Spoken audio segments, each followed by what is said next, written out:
Telugu PMC ప్రేక్షకులకు స్వాగతం. Hi friends, మీరు గనక ఇప్పుడే మా ఛానల్కు వచ్చినట్లయితే మా ఛానల్ని సబ్స్క్రైబ్ చేసుకోండి. సబ్స్క్రైబ్ చేయడంతో పాటు పక్కనే ఉన్న బెల్ ఐకాన్ని క్లిక్ చేయండి. జీ తెలుగులో ప్రసారమవుతున్న సీరియల్ నిండు నూరేళ్ల సావాసం చక్కటి ఫ్యామిలీ డ్రామాతో ఈ సీరియల్ ప్రేక్షకుల్ని అలరిస్తుంది. ఈ సీరియల్లో హీరోగా అమరింద క్యారెక్టర్లో రిచర్డ్ నటిస్తుండగా, హీరోయిన్స్ అరుంధతి క్యారెక్టర్లో పల్లవి గౌడ, భాగమతి క్యారెక్టర్లో నిషా గౌడ నటిస్తున్నారు.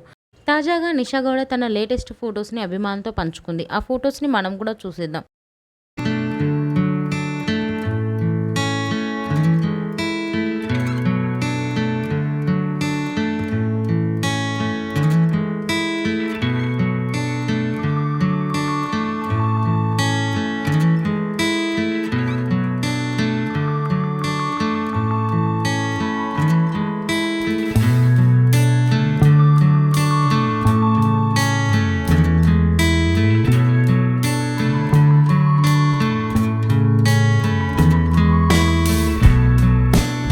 ఈ వీడియో మీకు నచ్చినట్లయితే లైక్ చేసి మరిన్ని టాలీవుడ్ లేటెస్ట్ అప్డేట్స్ మిస్ అవ్వకుండా చూడాలంటే తెలుగు పిఎంసి ఛానల్ను సబ్స్క్రైబ్ చేసుకొని పక్కనే ఉన్న బెల్ ఐకాన్ని క్లిక్ చేయండి.